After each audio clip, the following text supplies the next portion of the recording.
மனதை மாற்றுவதற்கு தான் அவர் இந்த உலகத்திலே வந்தார். உங்கள் மனம் புதிதாகிறதுனாலே ஒரு நல்ல ஒரு வாழ்க்கை, நல்ல நெறியுள்ள வாழ்க்கை, இதை கொடுப்பதற்காக தான் இயேசு இந்த உலகத்தில் வந்தார்.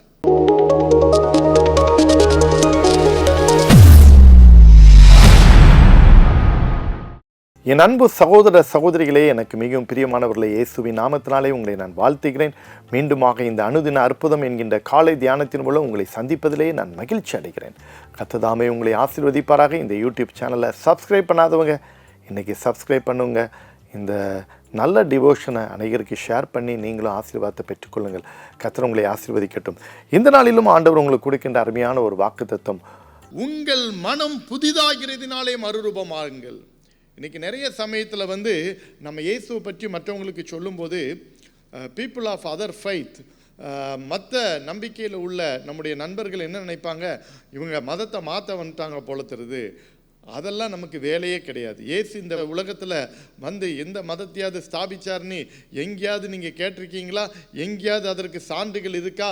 எங்கேயாவது அதற்கு எடுத்துக்காட்டுகள் இருக்கா? எங்கேயாவது அதற்கு விளக்கங்கள் கொடுக்கப்பட்டிருக்கிறதா வரலாறுல? இல்லை. மனதை மாற்றுவதற்கு தான் அவர் இந்த உலகத்திலே வந்தார். உங்கள் மனம் புதிதாகிறதுனாலே ஒரு நல்ல ஒரு வாழ்க்கை, நல்ல நெறியுள்ள வாழ்க்கை, இதை கொடுப்பதற்காக தான் இயேசு இந்த உலகத்தில் வந்தார். அவர் பணி செய்தார். அதை தான் அவருடைய பிள்ளைகளாகிய நமக்கும் கொடுக்கிறார். பவுல் அதை தான் சொல்லியிருக்கிறார், உங்கள் மனம் புதிதாகிறதுனாலே மறுரூபமாகுங்கள்.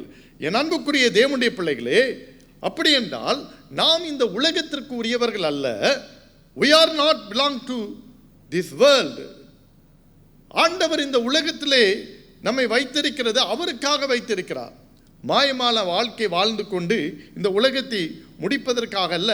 No hypocrite life, no compromising. உலகத்தோடு ஒத்து போனோம், ரைட்டு சேர்ந்துட்டோம், அவ்வளோதான், சல்தாகே அப்படிங்கிற மாதிரி பரவாயில்ல பரவாயில்ல பரவாயில்ல அப்படின்னு போயிட்டு இருக்கக்கூடாது. இதுதானே கொஞ்சம் அட்ஜஸ்ட் பண்ணிக்கலாம், இதுதானே ரைட்டு, ஓகே, ஒரு பொய் தானே, ஒன்றும் பிரச்சனை இல்லை, ஒரு ட்ரிப்பு தானே, பிரச்சனை இல்லை, இப்படியே போயிட்டு இருந்தனா நம்ம உலகத்தோடு என்னத்தது ஒத்து வேஷம் தரிக்கிறோம். அதுதான் அந்த சொல்லியிருக்குது.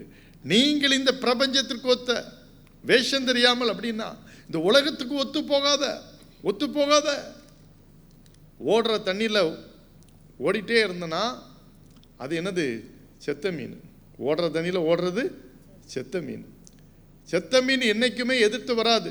அதுக்கு அலை போகிற வரைக்கும் வாய்க்காலில் அல்லது ஆற்றுல தண்ணி ஓடுறதில் பார்த்தீங்கன்னா தெரியும். அதில் மீனை போயிட்டே இருக்குதுன்னா அது உயிரற்ற மீன் தான் என்ன செய்யுது, அதில் ஓடிக்கிட்டே இருக்கும். ஆனால் உயிருள்ள மீன் பாருங்கள், அந்த வழியாக போகாது. தண்ணிக்கு எதிர் திசையில் கஷ்டப்பட்டு நீந்திட்டு இருக்கும். கஷ்டப்பட்டு அவ்வளோ ஃபோர்ஸாக வந்தாலும் அது எதிர்த்து தான் நீந்தி பழகும். அதே போல தான் இந்த உலகத்தோடு கூட நீ ஒத்து போகாதே.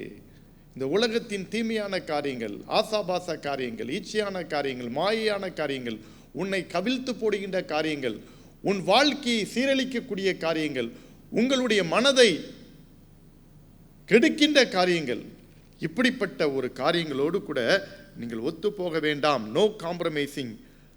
ஒருவேளை நம்முடைய வார்த்தையா இருக்கலாம், by our words, by our deeds, by our lifestyle. ஏதோ ஒரு வகையிலே என் வாழ்க்கை இந்த உலகத்தோடு கூட கரைபடக்கூடாது. நம்முடைய வார்த்தையிலும் கரெக்டாக இருக்கணும், செய்கையிலும் கரெக்டாக இருக்கணும், நம்முடைய வாழ்க்கை முறையிலையும் கரெக்டாக இருக்கணும். இதெல்லாம் ஆண்டவர் எதிர்பார்க்கின்ற காரியம்.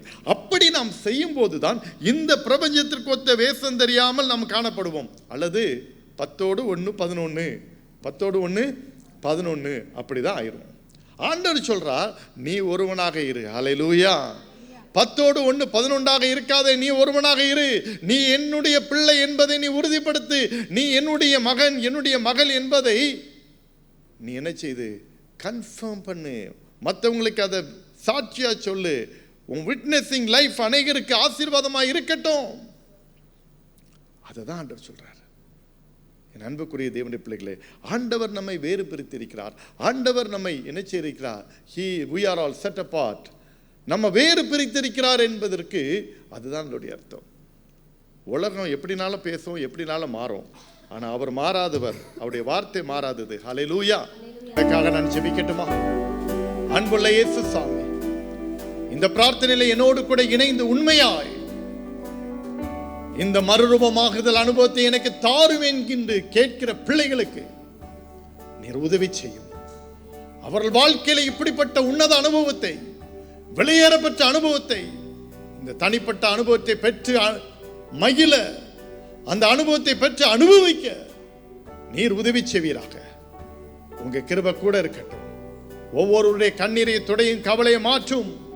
ஒவ்வொருடைய வாழ்க்கையில் ஒரு ஆசீர்வாதம் வரட்டும், ஒரு சேமம் கிடைக்கட்டும். அப்பா, பொருளாதாரத்திலே ஒரு ஆசீர்வாதம், குடும்பத்திலே ஒரு ஆசீர்வாதம், வேலையிலே ஒரு ஆசீர்வாதம், படிப்பிலே ஒரு ஆசீர்வாதம், சகலத்தில் ஒரு ஆசீர்வாதத்தை நீர் கொடுப்பீராக.